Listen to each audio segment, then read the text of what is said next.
So yeah, we haven't done a coaching Q&A in a while. So I have a good, Dude. I mean, a good several, and I have many, but there are definitely several that are very good. I gotta be honest, a lot of them were conjured up off of the Mike Van Wyck talk. I could see that. There's a lot of stuff. There's a lot of content there. I mean, Mike continues to put out stuff because I don't know. It's interesting. Like the nuances of things when you get into that side of training, that's the most interesting thing to me. Like equipment and how to make exercises more effective so that you feel them more and you engage more. I mean, I know that's a very bodybuilding oriented mindset because you're trying to feel stuff, but I don't know anyone that doesn't train and find a better way to do a movement and be like, oh man, like game changer. I'm enjoying this more because I'm making a connection with what I'm doing and it feels right or it feels better. And that could be the sensation, or it could be like I was benching with pain. You put me in this position. Now I can bench good. All those things I think are what really motivate people, like an intermediate to advanced lifter. You show them some of that stuff and their eyes get big, like, oh man, this is like a game changer for me. Like I love doing this now. Literally take a movement that someone sucks at or it gives them pain. You can show them how to do it without that. And it's off to the races. They're fired up again. So Mike does a lot of that kind of stuff. And I think that people really enjoy that. I think so. So one of the biggest one I got says it's a guy, and he comes from I'd say it's like a bodybuilding powerlifting type gym. And he says, when you're working with an athlete, what's the biggest difference between training their anterior chain and posterior chain? He goes on to say like what have you seen? Like how have you like varied it? But on the gist is, what's the biggest difference between chain training that front of the body, back of the body?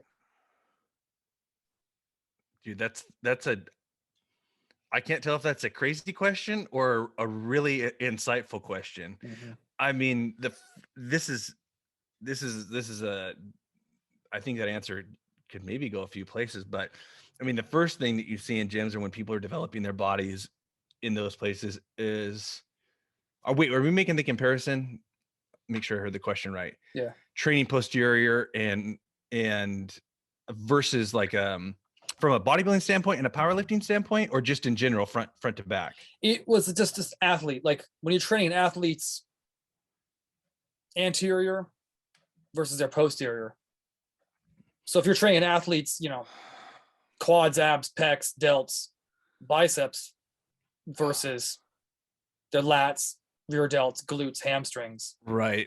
Okay. Like athlete changes that answer for me a lot, from bodybuilding, because bodybuilding, you're looking at what are you going to look like on stage and what is your profile, side profile and back profile look like thickness and density and all those kind of things. So I answer that question totally different than an athlete and looking at what are those muscles primarily doing. I hamstring and this goes into muscle fiber type. I think that's an important thing to look at too. What are those movements doing? And I would break them down probably by explosive movements versus, kind of going down, down the path of more, this is a more strength oriented area. This is maybe a more endurance, I want probably endurance in my forearms and my hands with most sports. I want some strength too, if I'm a, football player grabbing stuff, but, hamstrings as an athlete, I'm always training them for power. And I think the lower end of a rep scheme is going to yield a lot better hamstring development for an athlete, just because you're running and sprinting. And I want to say I read somewhere too that typically the hamstrings are more fast twitch than other things. I'd love to see this on myself as far as fiber type location per body part, but if we're looking at like developing the pecs or something like that, oftentimes that's an explosive thing too. We're throwing stuff, we're punching, we're grabbing, we're ripping. I've had an interesting conversation. I've had this question asked me specifically for like pulling exercises. you know, because like athletically, what are we doing pulling wise? And I think the first thing that came to my mind was, you know, linemen engaging and, you know, ripping and pulling and stuff like that. That's a really explosive movement. How many people are training explosive pulling movements? You know, we do plyo push-ups, we do, you know, med ball toss variations. You know, I see people doing band stuff, very explosive pressing stuff, but next to none explosive pulling stuff. And I felt like this might have been the first time as a strength coach, I was like, I'm onto something. Like, I really feel like I'm onto something because we're not training explosive pulling. So trying to incorporate that. And we did do explosive pulling, like pull-ups and stuff like that. The trick I found is, you know, you gotta reduce those body weight exercises to, you know, a much lighter weight. So adding bands to take off some of that weight so you can not just effectively train it, but I think safely train, you know, some explosive stuff. And you can do some seated stuff with bands that work really well. But as an athlete, I'm breaking down just looking at a sport. I think the sport matters too. Look at what that movement does in the sport. That's, I think that is where I start with stuff. And if I'm spending a lot of time doing a power movement, or explosive movement with that body part, I got to make sure that that's a detail in there. But I mean, it kind of goes in the overall scheme. You got to kind of train for robust athletes, injury prevention. I think you get a lot of that out of eccentrics. And then as you get, you know, add more specificity closer to a season or a competition, things should start reflecting what it looks like on the court or on the field or whatever your sport is. And a lot of times that would be turning things into more explosive movements. So it's kind of hard to dial in some of those things, but I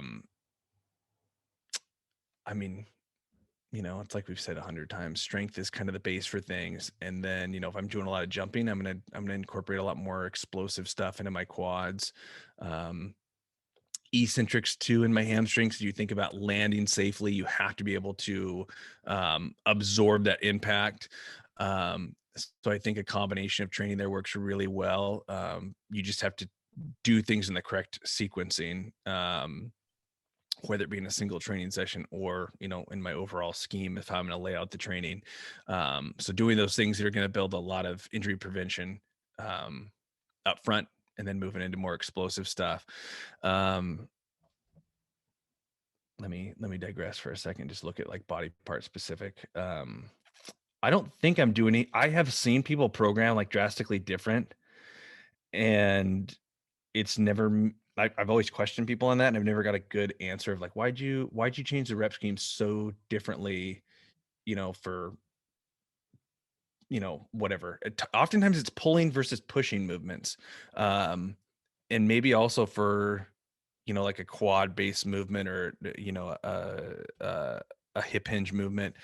I do see people utilizing certain things for those movements that they don't for like a posterior chain. I feel like that is undertrained or not trained enough, because just in general, people tend to train what they can see more prevalently than what they can't see. And that's kind of a bodybuilding flaw, but I think people do it in general across the board with athletes and things like that too. I'm not treating things a whole lot different, honestly. I just think that when you look at what those areas are doing, and what those body parts need to do as far as, you know, I mean, sequencing of joints too. Is the joint a stabilizing joint, or is it a mobilizing joint? Those are all things that I'm going to look at as well. If we need to create stability there, or, you know, as we're going down through the body from the neck, to my shoulders, to my trunk, to my hips, to my knees, to my ankles, does that area require stability or mobility? And what is that person doing? I think, once you get through all that stuff, I'm not training things drastically different. I just think if the sport requires an area to be more explosive or have more endurance, that's how I'm going to train it. You know, if I'm a rower, I'm going to need a lot of endurance in my pulling motions, in my quads, because, you know, those are kind of fractional movements, that you have to have a lot of endurance in those areas. So I think when it comes to athletes, look at a video of what that athlete is doing in that sport, and then look at what those movements require. Are they spending a lot of time on a single leg, doing explosive stuff, or is there more of an endurance quality to it? Once you wrap your head around those things, then I think you can train much better and more specific for the task at hand. But I don't think I would break it. It's really hard for me conceptually to break it down from the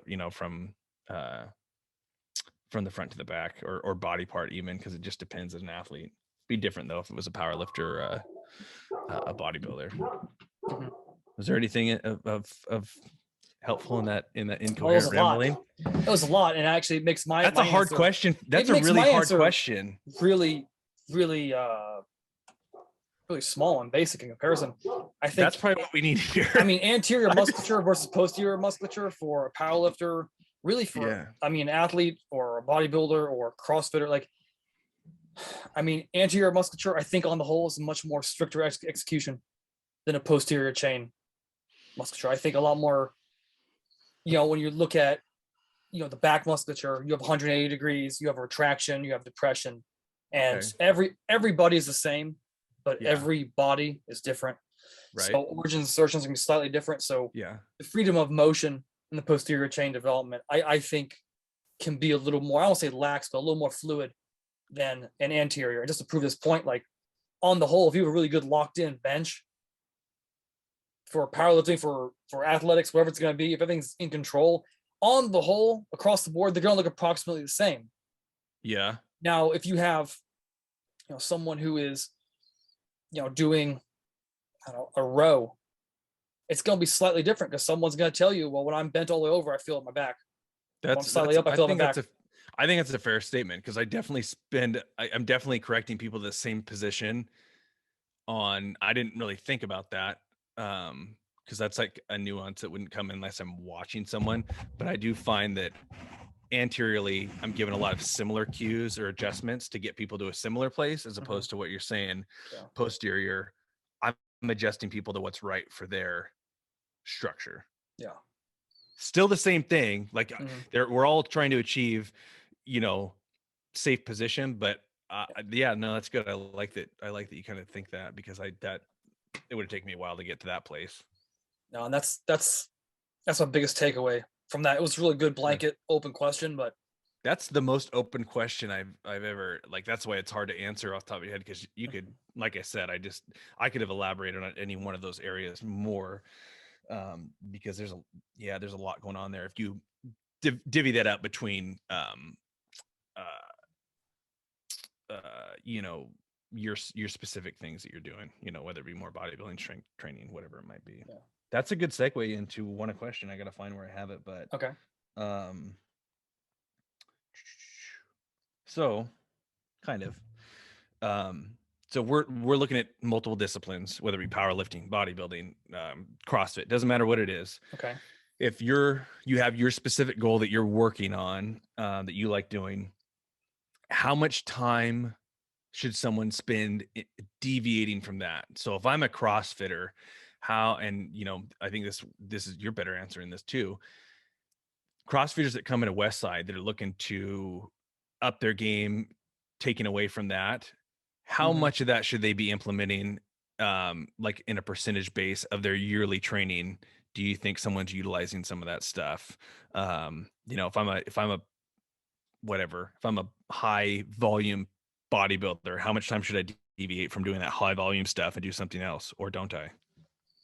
Yeah, are we not counting competition year? Competition, like right now, CrossFit's in the open, or for 8 weeks someone's in a contest prep, or for 8 weeks someone's someone's in season. We're talking just training time, not competing time. Whatever. What I'd say, you can answer that however you want, and I'll just kind of play off the more general version of that, because you sound like you're going to go with a very specific route. So I'd say, you can pick competition or non-competition, or both, and go with it. We got time. Yeah, I mean, when it comes to competition time, whether it's the open, whether it's you getting ready for physique competition, or in the last handful of weeks heading into powerlifting or you're in season actually competing, at that point you need to go with what you know works, and your strengths need to be your strengths.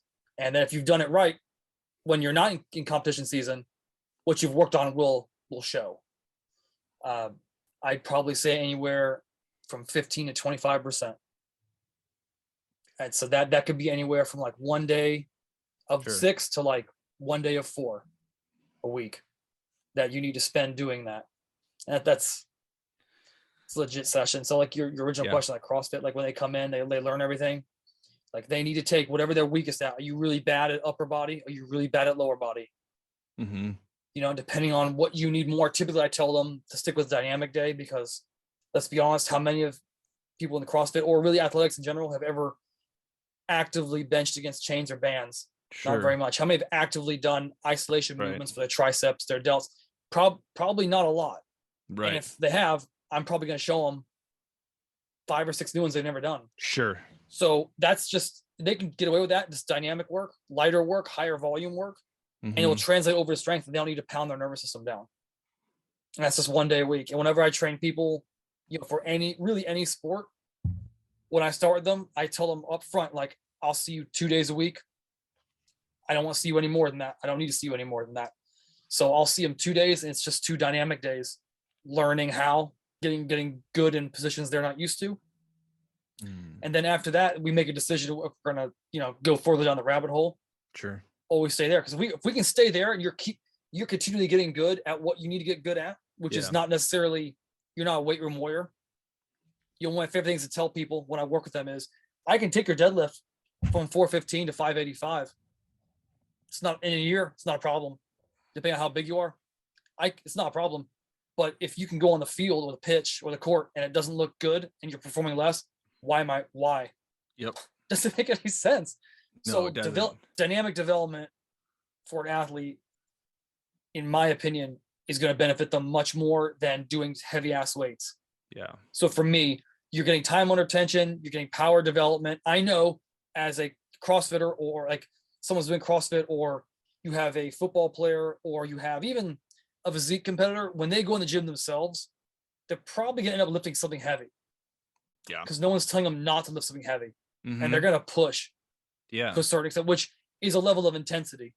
Yep. So maybe like it's not 1 rep max, but they're doing as much as they possibly can for 5 to 6 reps, multiple sets. Yeah. Well, why am I beating that same horse?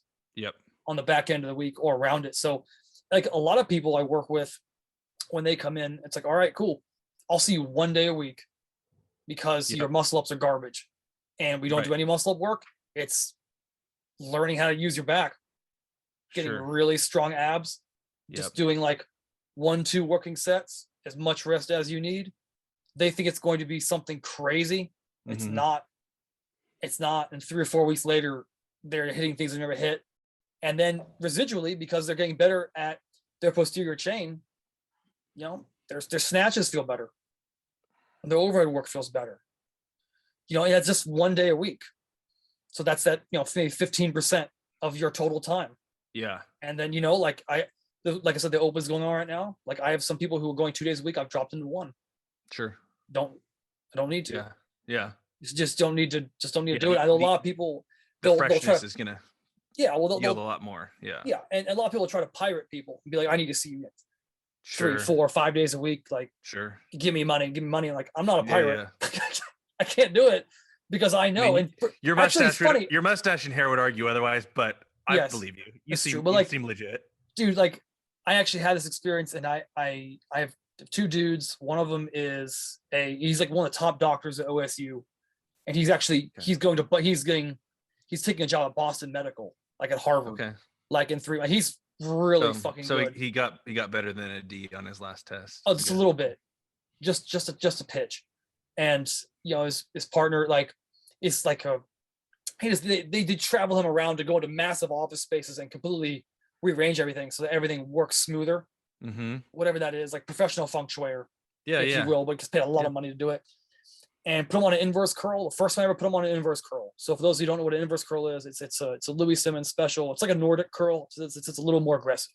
That's all it is. And got on the first time, hit like 6 reps. come back 10 days later. I just do 1 set, 6 reps, good strain, get out. That was so new to their body. They came back. Dude, he did 13 reps. So he more than doubled. And it's like, so why am I doing 3 or 4 or 5, taking that volume from 15, 20, 25, 30, doing this? Like, yeah, you need to spend a whole. You know who you sound like right now, don't you? Like, no, you really don't. You really don't need to do that. You know who you sound like right now, don't you? Who? Mike Betzer. He said it. He said it a long time. I think people have now missed the mark on.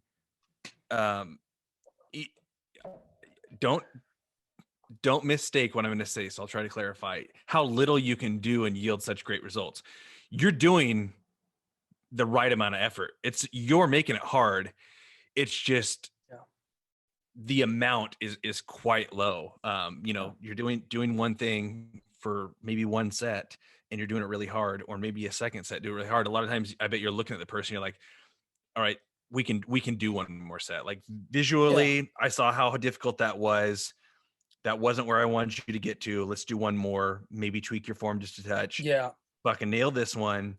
Then you're good. Go. That's a coaching maturity thing. Not a lot of people have that though. No, they can't see that. No. But to clarify for you, when you're looking at that, or like how you get to it, I don't want someone to just be like, oh, I just did 1 set, because that could be not beneficial for someone else. I mean, a lot of low intensity trainees, they might be better off doing a bunch of sets because they're really in there just to burn calories, and the longer they're in there with an elevated heart rate, the better. Yeah. So your goals, like what you're in there for, a lot of people are like, dude, that person doesn't know what they're doing. Like that's the lowest intensity. It's like, well, if their goal is just to burn calories, they're winning. They're winning, and they're just trying to, even out the stress over their whole body. Like it might be totally fine. You might be mistaking what they're trying to do, or they might not know. They just know, like, I've been doing this for 20 years and it's keeping me where I want to be.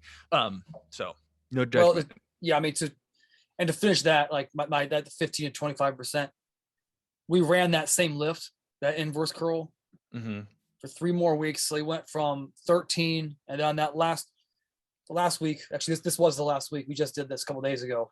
So they were at that weight they originally hit 6 reps with, hit 19 with. So I'm like, all right, well, we're gonna do that 1 more time. I'm like, okay. Yeah. But this time we're gonna lower the weight. This is the last time we're gonna do this. I want something, and so I took off like 20, 25 pounds. They hit like 4 or 5 reps, and it was rough. It was a rough strain. They couldn't do that obviously 3 weeks ago. Right. And I'm like, all right, cool. And now we're gonna do a second set because I'm just gonna prove a point. Put the weight back on that you hit 19 reps with, and you're gonna get more than 19 reps. Sure. They got 25. Sure. Like it's just. Again, because at that point, because now you're going so low in a rep range, you've accommodated to it. Just add on a little bit of volume, go so low in a rep range. But we can still PR the other one, and push that up. Yeah, so it's like, and you're not over, and I don't think you're overtraining there. But that's just like you said, like that takes the coach's eye to know that like this is there's merit to this versus, oh, you're toast, we're not going to do it. That's probably a really good exercise to be able to do that too. But well, what do you got on that subject? That's a beautiful answer. Oh, I love that. I love everything you said.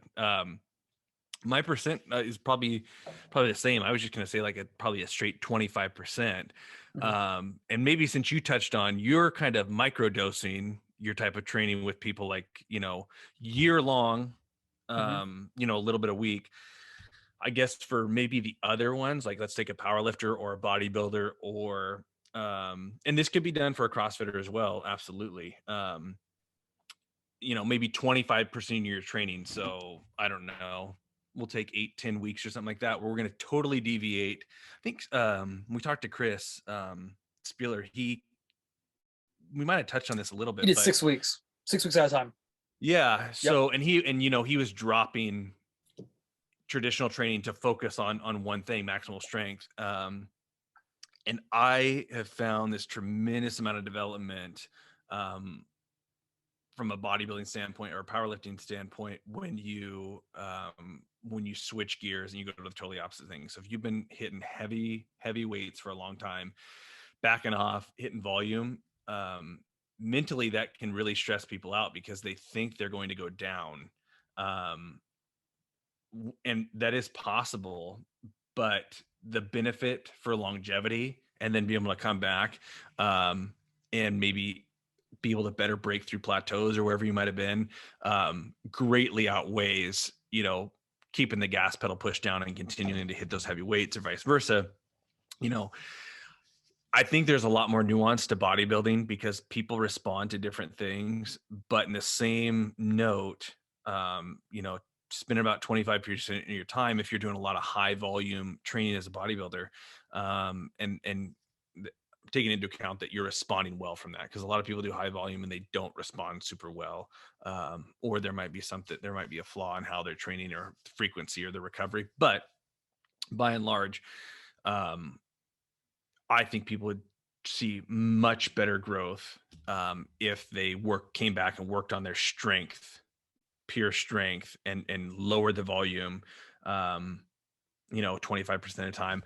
I think it works better for myself in particular. You know, if I do these 4 to 8 week blocks of strength training and then go back to more volume based training, you know, and you do that a few times a year as opposed to, you know, let's do 75% of my year I'm just doing straight whatever I want, and then I'm going to throw in 25% here, do that, and then come back to it. I think dosing it throughout in these smaller windows is probably a better, you know, that's a better way to do it. Or, you know, in the case that you're kind of talking about where you're kind of micro dosing it throughout the whole year, I think that can work better too for like an athlete that's perpetually competing. I think that's one of the unique things about CrossFit is, you know, people are doing local competitions. They're getting ready for the open. You might have multiple times a year where you're really wanting to get the most out of your performance. And if you're engaged in digging a deep hole for the average person, it's not that you shouldn't do it. I think you absolutely should, to see what happens, but it might not be the best idea.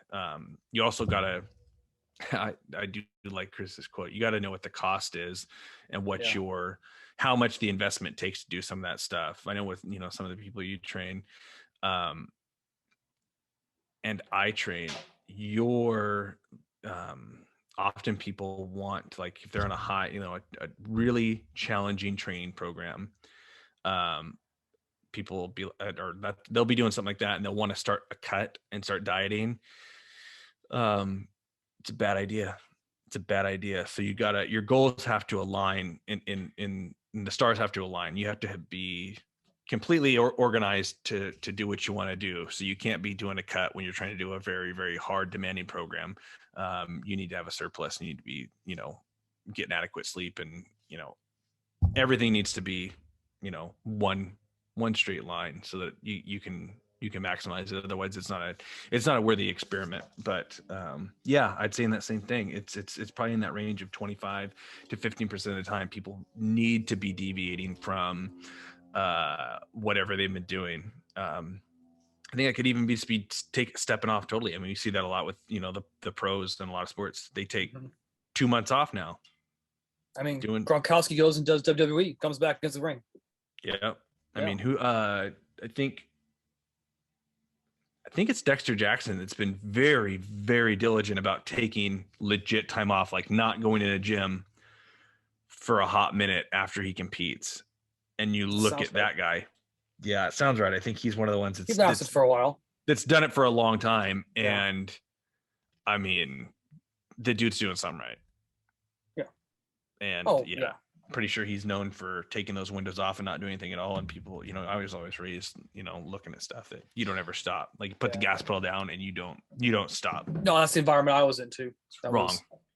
That's why when Blaine said, like, I prep for my opener, I train to increase my opener. I'm like, yeah, you know, it's as simple as being in the powerlifting game as long as I have. Like, I hear that, I'm like, well, shit, I never heard that. That makes a lot of sense. I could take a lot of sense. Yeah. Why have I not heard that or thought of that before? Like, that makes so much sense. See, well, I always equated that to, you know, not using your 1 rep max as your training max, you know, using like 90%.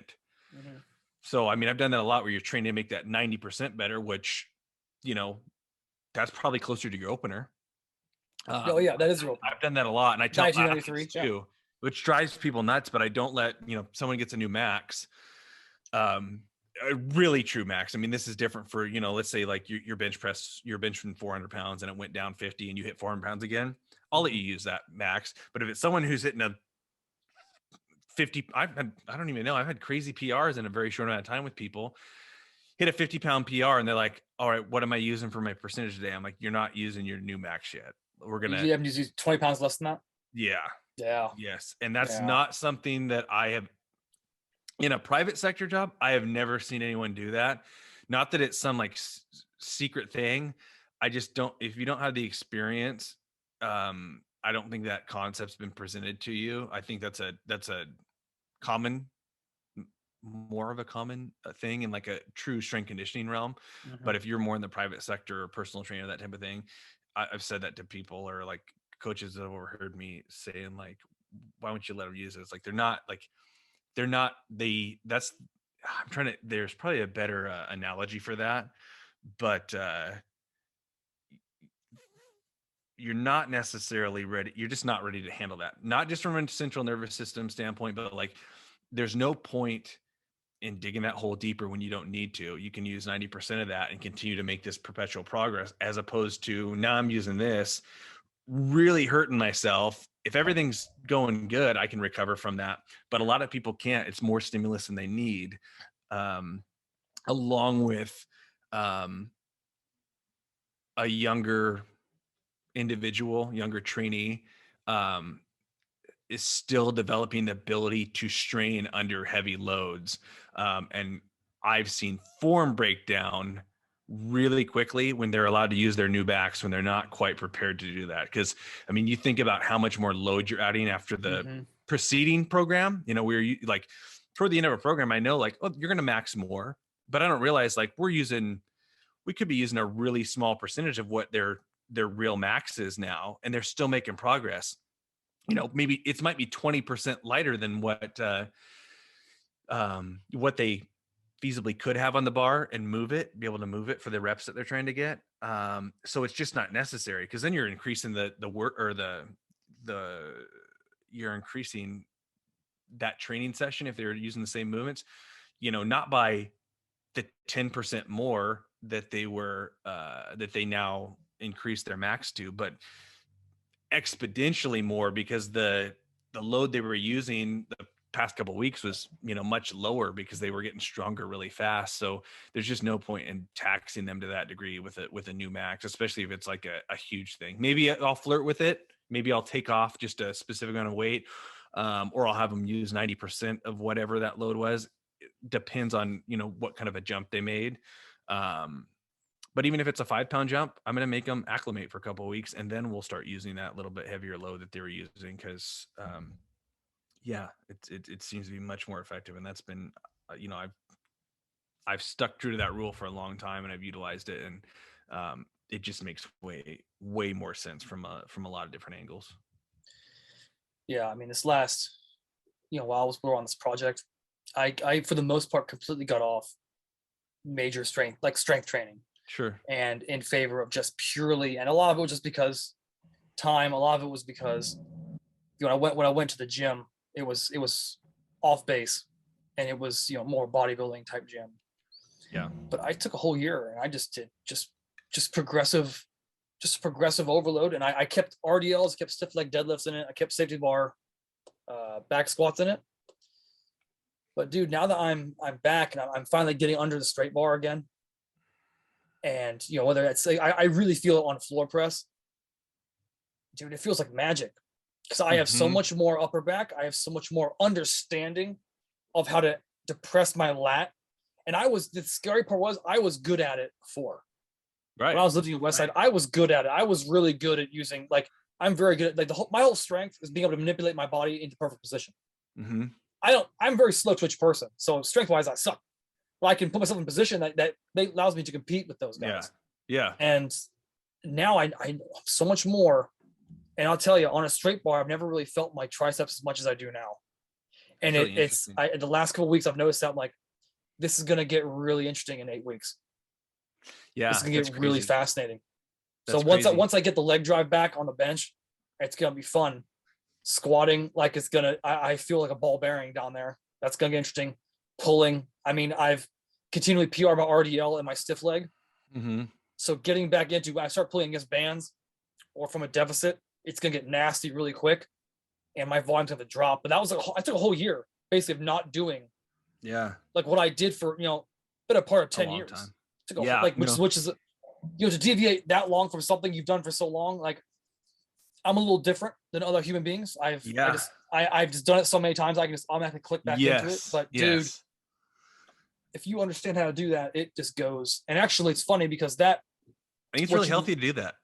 Oh, like, it's that very answers healthy. the question for if we were to ask that question to like someone that's more in our at the stage of the game that we're at. I think it's super beneficial to take that whole year of like I'm deviating. I'm doing.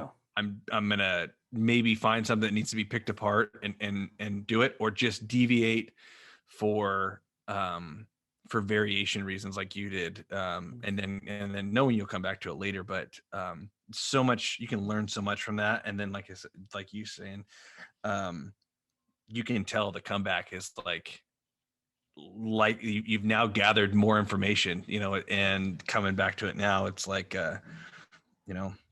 the prodigal son has returned. Yeah, it's gonna get. Now let's see what we can do. It's gonna get nasty really quick. Like I like it. I'm excited. We'll see. But I'm excited. Playing off of actually what you talked about with longevity, my next one was, what's your number one key for decreasing or eliminating overuse injury? Oh, same. It's in line with that. I mean, that's definitely one of the factors that I would use is that deviating from what you've been doing. For sure. So, I mean, typical overuse stuff is like tendonitis, tendinosis, that kind of stuff. And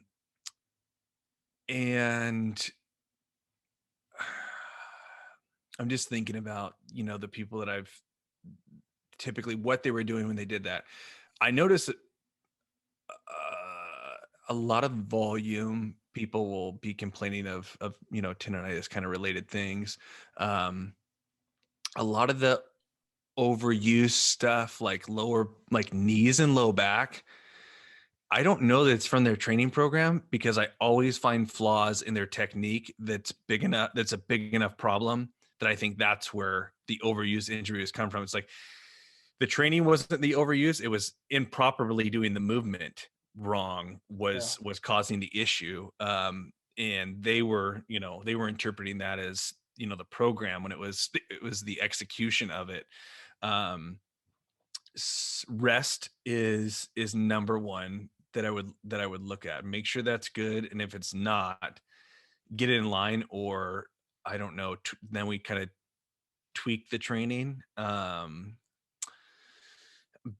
Big on not taking like legit days off, doing moving, because I mean that's how our body heals, making that lymphatic system work, getting blood moved around, doing low intensity stuff, to just move the body around, getting those systems working, because if you sit around and Netflix and chill, everything, not just you but everything in your bodily processes get stagnant, and you're not working, and that's how healing and recovery is gonna be most impacted. The other thing is deviating the movement. People that have like, what pressing do you do? I do bench press. What else? That's it. I do bench press.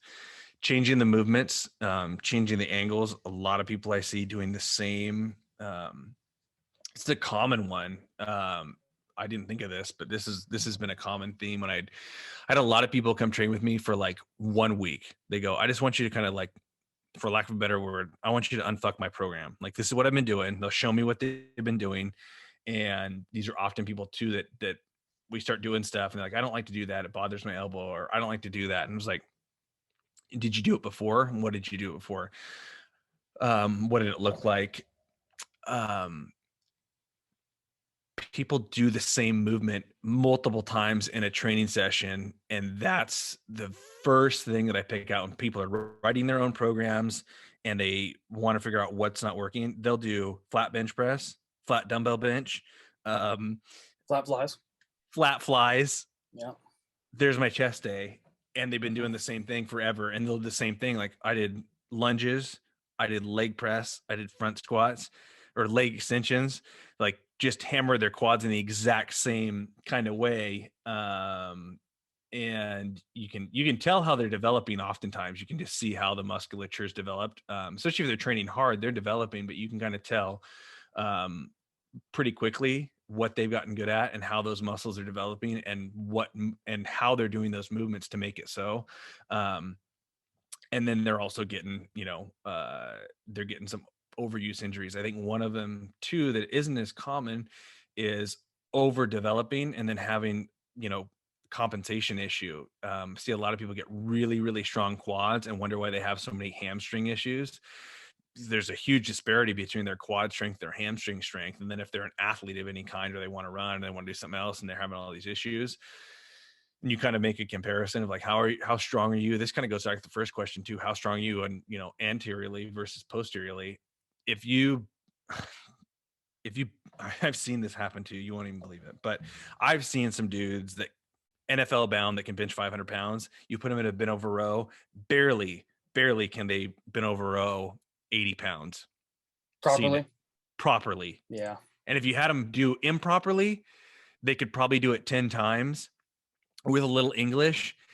The disparity between someone's push and pull like that, and they wonder why they have shoulder issues, like not necessarily been over rows going to fix it, but it never failed that you can start to predict stuff if there's this huge disparity from we can say posterior to anterior, but oftentimes it's the joint specific, or there's multiple muscles for an area that are kind of creating the whole structure and the stability there. But I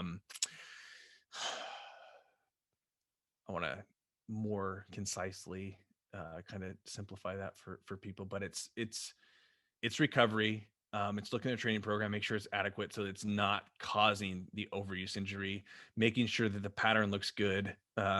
So this just form is good. So that's not the thing causing the issue. And oftentimes people are good there. And then, I mean, diet and rest and all that stuff is a factor. But oftentimes it's let's look at the training aspect of it first and then go to that.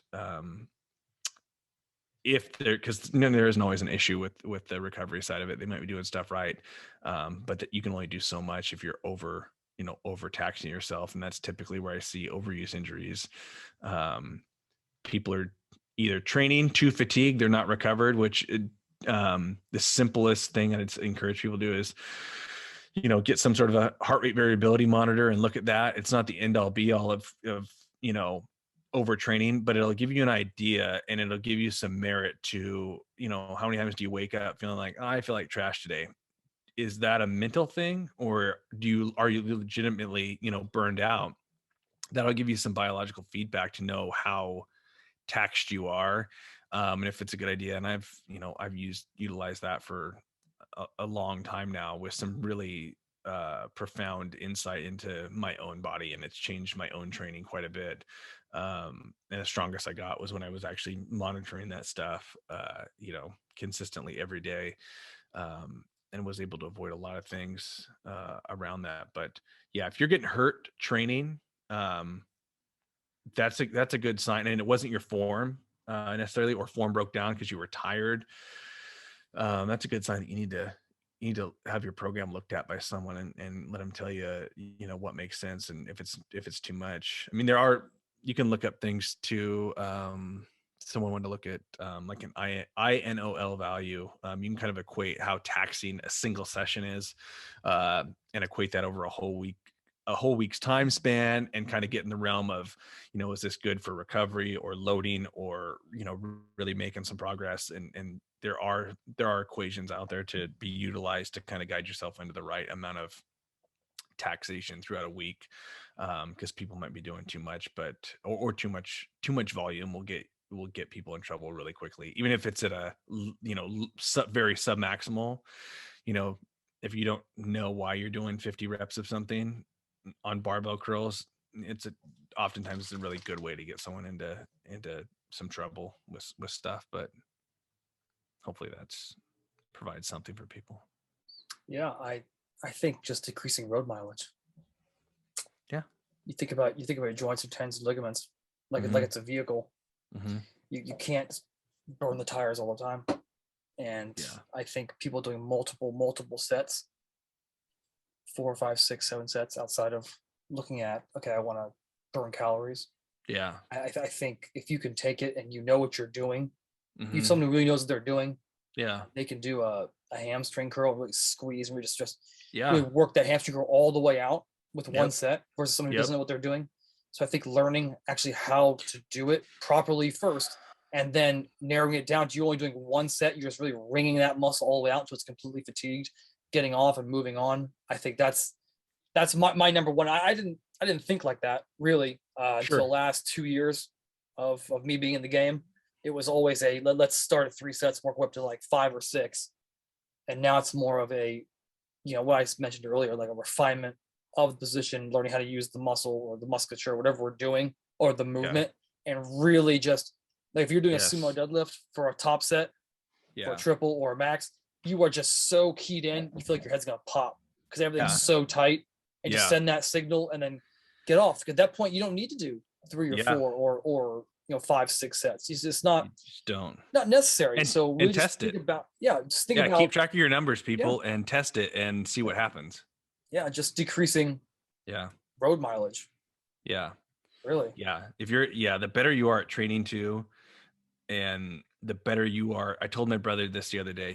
My brother has some of the best questions because he's kind of more seriously gotten into weightlifting the last 5 years probably, and has better genetics than me. So he's gotten strong really quick, and I'm trying to teach him how to like manage this stuff, because if you have the ability, like you're mentally tough and you have the ability to go into some deep water, those are the people that really run the risk of overtraining or getting an overuse injury. Most people don't have to worry about it if their form is good. And a poor form injury is not necessarily an overuse injury. I just call it that. I'll categorize it that because it's overuse in the wrong way. If you have the ability to hurt yourself, your training can change. If you have the ability to go in that dark water and really go to failure, like really go to failure, because a lot of people don't understand what that means.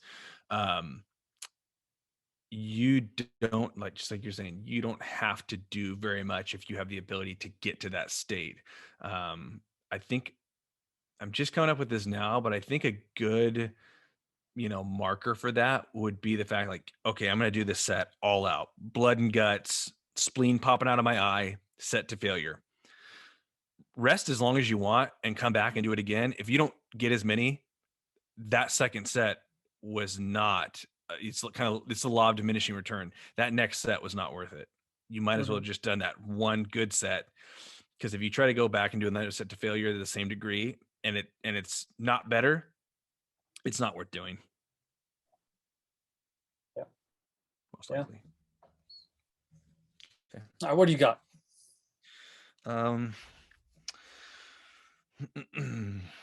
These two kind of tie together. So this might be interesting. I don't know if anybody I don't know. This is funny. You already kind of touched on this a little bit, but more specific from a CrossFit standpoint. But if someone's only training once a week, feel free to answer this however you want. Okay. I always feel like it's a little bit interesting to hear could you answer this from a Westside protocol standpoint? Maybe you can do both. Okay. If someone's only training once a week, we're keeping them in the realm of, strength training. Yeah. I guess get as specific as you want. What should 1 day a week training look like? And what should someone, kind of manage around that? What's effective? How long should that session be? What's it going to look like? Yeah. What movement should we be hitting? All that stuff. Yeah. So for just like an athlete, really anything, if you consider like a powerlifter or an athlete or like CrossFit or football, it's going to be a very, very Westside-esque approach. And there are a couple ways of this. I've seen it done where you just combine both dynamic days and you do speed bench, speed squat, you speed pull, you do like a tricep, a glute, and then like a finisher. Okay. I've always been a fan of, all right, we're going to start outside with a strongman, something. Yeah. For a test. Something. Yeah. Either 100 meters, 60 meters, or 400 meters, quarter of a mile. Something nasty. Pretty much max effort. Let's set a record on it. We'll come back to that 4 weeks later. Come inside, bamboo bar bench, because you just did something pulling strongman, so let's lay you down so you're not having to support anything. Bamboo bench, get off that. Some type of pull for your lats. You know me, I like a chest supported, like high row, like a bilateral high row. Hit that, hit a tricep. Usually that's going to come down to, again, I'll probably use the bamboo bar again, just as a bamboo bar JM press or skull crusher or overhead extension. Belt squat for maybe one set, like a good burn, like 3 minutes off that. Reverse hyper, and I'll probably superset that or giant set that with band hamstrings and abs. And from the start to finish, that's probably gonna take an hour and a half. It's just a full body, and let's just push those. I like the idea of doing speed work, but really, if you're really just going for a bang for buck full body scenario where you're not coming in like, hey, I have an issue, the first 5 meters of a 40, or I have issues on muscle ups, or I have issues on the snatch. And you just think, I just want a good bang for buck scenario. I think bamboo bar is pretty much best for that, because in that note, you'll notice I didn't do anything for shoulders. Because if you're doing bamboo bar anyway, you're going to hit a lot of stuff musculature in your shoulder, especially doing tricep variations. There's going to be a lot of stabilization anyway. I just don't need any. And in the pull on the whole, especially those last couple reps, you're going to start tapping into upper back, maybe a little rear delt. Well, I mean, that's the parameter. So you only got one day. You're going to make some compromises, and that's one of them. And that's exactly what I do. Done it. I've had 2 people I've had to do it with, and they great. Right. We pretty much ran the same movements for 2-3 months. And then at that point, I don't think we didn't. We just flipped it. We start from the back end and works forward.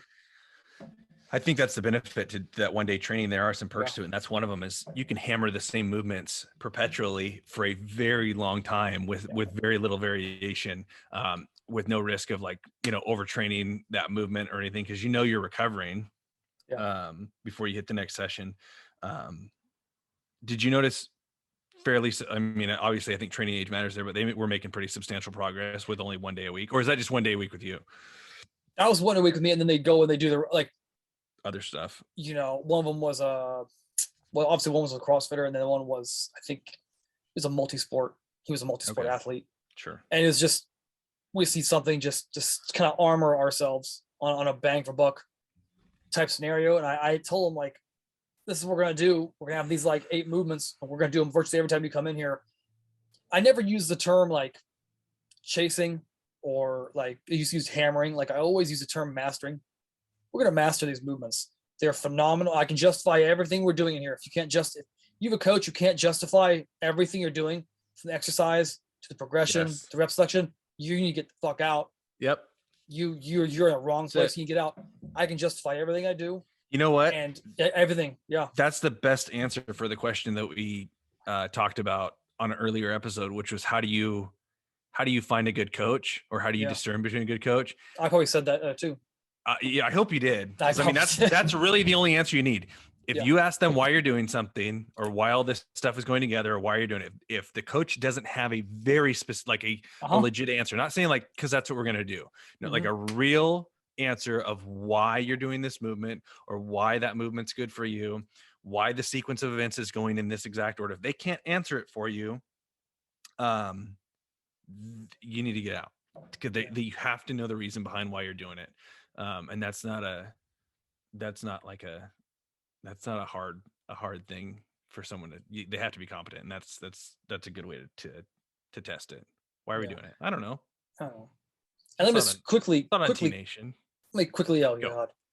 clarify that progression I talked about. Where we start with the strongman thing. That strongman event always changes every 4 weeks, or it changes every week. And on the 4th week, they go back and they retest what they did the first week. And then depending on what they did there will depend on the variation of how we take the other movements and flow them. So if I'm doing something really taxing, like a really heavy, just straight sled pull, we're going to start with the upper body stuff. And then if we have an upper body event, we're going to start with the lower body stuff, work into the upper body. So you also have 2 rotations on the back end of whatever strongman thing you're doing, whether it's upper body or lower body dominant, same motions. So different records per se, depending on energy levels, but same gist. And if I can get the belt squat good, by week 6 as the 4th movement, then I know damn well that the next week we do it like first, it's going to be better because you're fresher. You're really conjuring up my days of Metroflex in Plano. Oh, I've never been to that one. There's some strongmen there that that type of training that you're laying out like that, like starting with something like a strongman thing, because that is a strongman gym there. I mean, there's some power lifters and bodybuilders there for sure, but I would categorize that specific Metroflex as a strongman gym.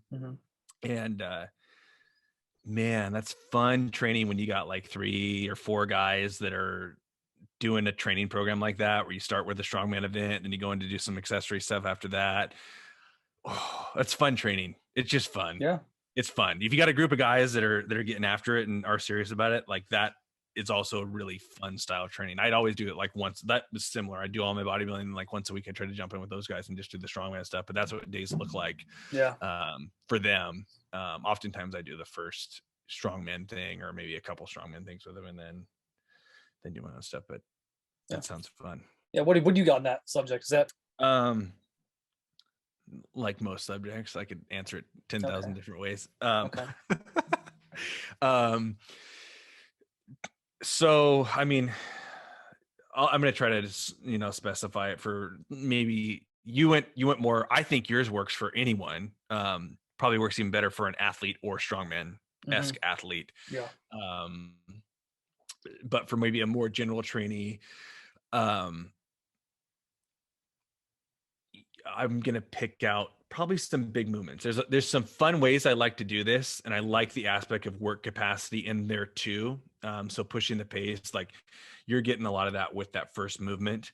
But if I'm only training once a week too, I want to cover a lot of bases, and I want work capacity to be one of those aspects. So I want to get the heart rate maybe a little higher than I would if I was doing a traditional bodybuilding or powerlifting or strength training session.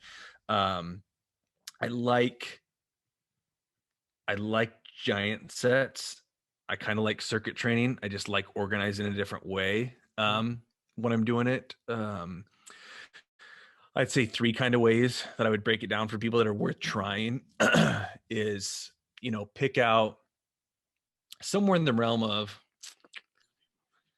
maybe 7 or 8 movements. Typically say make them the bigger movements. Think, and I try to remove when you're only training once a week, specific like single arm, single leg stuff. I tend to keep it, big movements, double stuff, because a lot of the ways I like to do this, you want to keep it simple. You want to keep it flowing fast. If you're doing stuff on time, on training days too, if you're going for 30 seconds, switching between, legs and stuff like that can, kind of throw people off a little bit. So keep it with big movements. The big pressing movements, whether it be dumbbell or barbell, doesn't matter. Some sort of major squatting pattern of some kind, whether you do it on a pit shark or with a barbell, with dumbbells, doesn't matter. A big rowing movement, maybe a total body movement. There's a lot of stuff I like for doing total body movements. A good one, or like kill 2 birds with 1 stone. I like doing, if people get to the point where they can do like a plank on a glute ham raise and then do dumbbell rows out of that. That's not necessarily a traditional like big movement, but it's something that I might utilize if we're doing like giant sets of some kind. Carries, strongman type stuff. I like incorporating those, but the structure of it, I might do like 4 or 5 supersets, picking like hamstring and a quad together, push and a pull together, maybe a bicep and a tricep together, then a total body movement and a core. And then just do those supersets, back and forth. Once you're done with that one, go to the second set of supersets, third one, second set of supersets, anywhere in the realm of,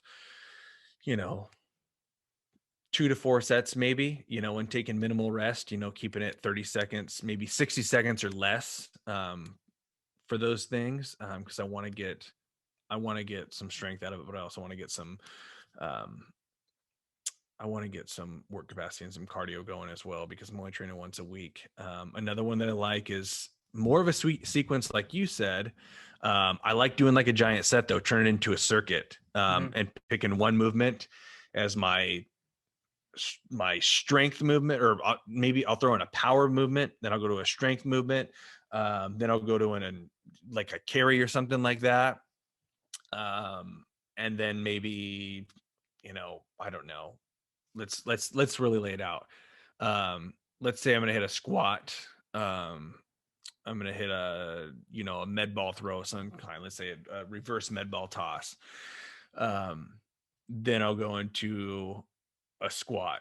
Then I'll do a bench press, and then some sort of a carry, and then core work, and I'll cycle through that. And I might be pyramiding up on the strength movement. I might be getting heavier, hitting 8 reps on my squat, and then 6, and then whatever, 3, doing probably 3 rounds, probably not more than 4 rounds of something like that, and going through it in a circuit. I like doing stuff like that. You get a lot of bang for your buck out of that kind of stuff too. And then if I choose a third one, maybe even a little bit more, this is probably a little more CrossFit-esque, but time stuff. I'm going to pick 7 big movements, maybe even upwards of 10 big movements, 30 seconds, 30 seconds on each, 30 seconds rest. And then just go through that on time. Once you finish all your movements in one round, take a minute and a half, 2-minute rest, and then do it again. And keep those big movements. Think strongman movements, big barbell patterns, dumbbell movements, potentially body weight stuff, like pull-ups if it's something that you can do for 30 seconds. Don't do dips for 30 seconds if you can only do 3 dips. So it depends on the person, but select stuff that you can get in the range of 15 reps ish in 30 seconds. Even anywhere in the realm of 8 to 20 reps, in that 30-second period, and kind of sequence yourself through there. That kind of circuit training works pretty well. Big movements, so it's going to be hard. Deadlifts, I didn't say deadlift, but that needs to be in there at some point too. Choose big movements, do a circuit like that. Those are very challenging, but you can progress in recovery and strength that way. And I like doing some of that stuff too. Okay. Well, I got one more question, and it's what's your favorite move to combat? He uses a lot of foul language here, but shitty biceps, tendon, shoulders. What, to combat them? To combat, yeah. If you got shitty tendons in your biceps and your shoulders? Yeah. You squat one day or you bench and like your bicep tendon up across your acromion is like giving you shit. So I've seen that a lot in people that will I gotta think the order of that. Heavy squatting and then you bench the next day. I see that fuck a lot of people up. Mm-hmm. You are, especially, it depends on how you squat. Low bar squatters getting all this stuff stretched out, like you don't realize how taxed that stuff is from holding that barbell in that position. Mm-hmm. I will not do it. That's like if I had a rule of like a rule book of things of 10 commandments, I never bench press after I squat the next day, or especially in the same workout. Mm-hmm. I cannot do it. It is the quickest way to get something jacked up. So if that's something that they're breaking it, no one fares well. It drives me nuts when I see it. I mean, some people can get away with it, I guess. It depends on how you're squatting, but if I'm low bar squatting, I mean, I can do it. Something bad's most likely going to occur for me. It's improved significantly. And it kind of goes back and forth, but I have at times poor range of motion in my shoulders. So if you're that person, if you have great range of motion and no issues, maybe it's not an issue for those people. But if you're having issues with that stuff, I would not sequence those in the same workout or apart. I would make sure that I'm recovered after squatting before I start bench pressing. But really that's neither here nor there. I'd probably say, look at specifically where that is deriving from. Soft tissue work might go a long way, or getting like some sort of scraping or Graston type stuff. Whenever people complain of that, I always find something in that lower lower limb, typically below where the pain is occurring. Could be upstream too, but typically downstream when it comes to arms, someone has something gross going on in their forearm, and they got knotted up tissue, like the tissue just not functioning properly. They need to address that, and get those sliding surfaces working correctly again. And I think that they'll start to see improvement.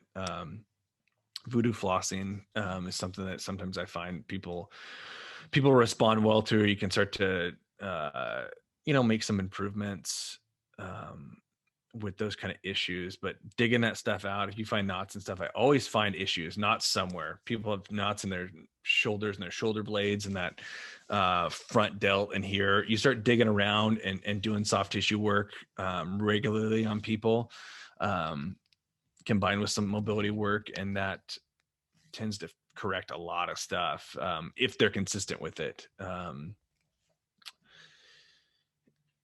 I think there's other answers to that. If I was to see the person and see what was shitty about it, or where the issues were. I mean, I've seen some people like, maybe you need to train certain things more to make improvements. Kind of depends, but that's what I'll give them now. Yeah, I think you can go in a couple different directions. I think a lot of people don't train the retractive aspect of their back, A, at all, or B, properly. So when I say properly, a lot of them use their shoulders and then move it, and their middle back is still flaccid, hasn't retracted all the way. That's what you should have had him send you as a picture. What does your shoulder look like as it sits in the socket? That'll give me the first thing. Probably. So I think making sure that when you're doing upper back work, retractive work, reverse flies, you're squeezing your shoulder blades together, and then you're letting your rear delts take it the rest of the way. And where it stops. And then playing on that, I think if you find a really good way to do a face pull variation that works for you, sure, I think that's really great. Mine, I have one of those prime bars. You can kind of set the hooks as far as you want. And I do have those rotator handles, which take a lot of grip out of it. That makes for a sexy face pull. I'm betching. Oh, dude! Like I the last time I had a really crappy shoulder, I did that for just giggles one day. For like 20 reps, got off, it was gone. It was like magic, because it just completely opens you up. So I think you find a face pull that really works for you, not on a fixed handle, and definitely not one where you're having to grab, especially with your thumb underneath. Okay. So you're relaxing that grip as much as possible. So you're releasing the forearm or releasing the bicep, and you're just letting the back musculature open you up. Yeah. And then also like just stretching out your pec minor in your shoulder, like going to a door. That's a big one. Putting your forearm, upper arm at 90 degrees, kind of like rotating away, stretching it out, and then extending your arm, pointing your elbow back, and just letting your bicep actually feel your bicep pull. Like that does wonders. Yeah. So I think if you're having issues with that, I'm not a big fan of the squat, bench, deadlift in the same workout either. I've seen people do that. I've seen that hard game to play. Horribly awry. If I did, I'd be benching first. I think I'd have to. No, you'd have to, because if you low bar squat, that's what they're all going to do, because that's what Instagram says is sexy now. It's a bad combination. When you go in there, you lay underneath the bench bar. If you know anything about your body, your shoulder pec tie-in feels really loose.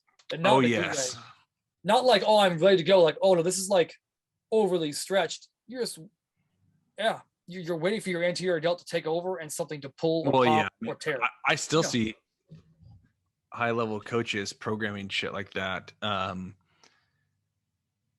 And it drives me nuts. Because like we all have graduated from the stage of knowing what proper warming up looks like, and what good stretching is, and what's gonna yield benefit, and what's gonna aid in something being bad. Like you are stretching all that stuff out tremendously, with more for some people that are low back squatting. But bad things might happen. I have questions. You got one more? I'm changing. Well, this one's too long to answer appropriately, and you gave me my own personal question to ask, which is about the prime handles. Oh, I love gym equipment. Yeah. So totally worth it.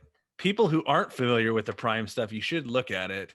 Even if you're like the home gym person, because at least what I'm going to talk about now, you could be easily put in a home gym, depending on what your setup is, if you have some sort of a cable machine. So the Prime, I'm trying to remember. Prime has like 2 different lengths of bars. Yeah. And these attachment handles that you can either have the narrow one or the wide one. I would think that, so I'm talking, this is a bang for buck question. Then they have the spreader arm handles, which I like the way those look too. Bang for your buck, what would it make the most sense to buy of that stuff to have? Because you're in like, I don't know, $1,000 or $2,000 if you were to buy every Prime handle and attachment, because they have all those too for the about maybe not 1,500. quite that much. Okay, okay, because they had the other stuff for like bent over rowing, like to go on the end of a barbell. Yeah, T-bar, 1,500. The T-bar. Yeah. Bang for your buck. Have you seen? Oh, damn it! I did see someone try to make a all-around version of that, which I think it was Flex Wheeler. Have you seen Flex Wheeler's spider handle? The Back Widow. Yeah, the Back Widow. Yeah. It's a clever name. It's not bad. It's not bad. It's not great. I mean, bang for your buck. I think it does both. It does bent over row stuff on a barbell, and it does like lat pull down type stuff. Yeah. It's a clever little invention. But Prime bang for your buck, I guess. What do you buy as far as their pull downs? If you're only buying one back thing, what do I get? We're not talking about the actual gym pieces they copied off Strive. No, we're talking only, about only their accessory attachments. Yeah, the long bar. The long bar, okay. Yeah, it's really, because I mean that way. I mean the short bar you can get a little more narrow, but by like 2 inches maybe. I mean, so if you're doing tricep push downs, it's fine. And there are other companies that make, like Jim Penn makes one too. They're based in the UK. They make a really great one, and they have more. Like their long bar. I'm just pulling this out of my hiney because I don't know off the top of my head, but the Prime one on each side, I think it's like 5 slots. Okay. The Jim Penn one has like at least 8. And they're spaced smaller apart. Okay. So that one, I think if and when I become an eccentric, which I'm very close to, if I haven't already, I'll be getting more of those. Because this training variation wise, you can do so much with either of those. I'll have to look at the T-bar row one is okay, but you have to stand on something because it's just too long. This drape's too darn that you can't. Even if you stack it with 10s, like dimes, you can't. The spreader bar, for the most part, you're gonna get the same stimulus with using the long bar and just attaching the rotate handles if you decide to get those. I mean, you get to a point on some of the things you do on it that you need to get D handles because you won't be able to grip the amount of weight. Like I'm at a point now in the high row, that chest supported pull down variation I do. Yeah. That I have to wear a 40-pound weight vest and I have to use D handles. I have to strap. If I don't, the grip's not really a problem. The ability to drive the wrist to actually use the lat is the problem. Interesting. And it's so heavy, it's lifting me out of the seat. Right. Like, just get to that point. And that's really because that's funny, actually, you asked that question because I actually had a 2-hour conversation with a guy I work with. He's a coach, I coach, and he owns a gym. He's expanding his gym and out in California. And he asked me, like, what are the best things for athletes? I'm like, well, if you're going to get multiple lat pull downs, which he is, because he wants to have athletes start doing lat pull downs now. I'm like, good. Like, what should I get for that? I'm like, you should get Prime. I've never heard of him. So I sent to him. And he's like, this is interesting. Like, what is it? I explain it. And it goes back to what I said earlier. Like, everybody's the same, but every body is different. Yes. And this way I can have an athlete do an upper back variation where your palms are face down, where your thumbs up at 45, or a lat where your thumbs are up, or you're in slight semi-supination or total supination. You can actually actively target different places of the lat with these. And it's a little more freestanding, which for an athlete is a little more freestanding. And if you look at the anatomy of a human being from the back, you look at the actual lat, the fibers don't go vertical, they don't go parallel. They run at 35 to 45 degrees from origin to insertion. That's why they run. That's how it pulls. So why am I doing a variation of just straight down? Why am I thinking about just like straight rowing? This goes into what Mike told us about, like, body English and what I'm saying, like athletically, like a little more motion, in my opinion, should be involved in posterior chain, especially for athletes. Yeah. Like, why am I having them do a traditional lat pull down when I know for a fact it's going to translate over if I hit my lat more in a more optimal manner? And if you're really worried about pull-ups, you can practice pull-ups. It goes back to what Coach Lando talked to us about the Vertec. Yeah. Practice the test. If you practice the test and get stronger, you'll be better. It's like the med ball toss when we were in the ACFT. Like, a lot of coaches were like, well, we're not going to touch that. We're just going to get them really strong. Well, that's cool, but they don't even know how to ride the bike yet. Let's get them to ride the bike. Once they ride the bike, let's get them stronger. They can ride the bike harder and faster, but they don't know how to ride it. So if they know how to do a pull-up, okay, that's cool. Now let's get them actually strong. And I know this because the first 6 weeks I completely got rid of lat pull downs. I did that, like, again, dual, like bilateral prime grip, 90-degree chest supported pull down, high row. So that way when my elbow's at 90, the cable's in line with my forearm. Yeah. I progressed that for 6 weeks. I go back into standard lat pull downs because I just want to see what it feels like. Yeah. And of course I'm an extremist, so I'm gonna do it behind the neck. Because that'll be, if I get better behind the neck, well, I'm better up front. Mm-hmm. Dude, I'm usually doing 110 for legit reps of like 10 to 12 reps, like legit contracted reps. I ended up doing 5 sets of like 12-ish reps with 155 pounds, pausing in the bottom. And at that point, I have not done, and it's been over a year, I have not done an actual lat pull down since then. Every time I touch a pull up or chin up PR, like I do it, I hit a PR every time. Because you're actively hitting the lat. So like, take notes, people. Take notes. Yeah, people. well, I'm just saying, like, if you have a facility and you're running with athletes, like the lat pull down itself, like, it's a good motion. But to teach them how to use their back musculature to translate into either the bench or the deadlift or pull-ups, chin-ups, what's the path of the actual lat fiber? Why are you fighting this? Like, why? So long bar, the long one, adjustable handles. Yeah, not the one where you can rotate the handles. The one where you actually have like clips, you can like move them out or move them in. Okay. Yeah, dude, Dustin, you get that, you won't be sorry about that. Okay. But yeah. Okay. That was a well-rounded. I think that actually played into what we talked about in the beginning of the episode too. Yeah. And bring it full circle. As far as training the front versus the back. Yeah. But yeah. Yeah. Full circle. Well, do you have anything else for the people? I have nothing profound to say. I now must go and return a rental car. Excellent. All right. Ciao for now.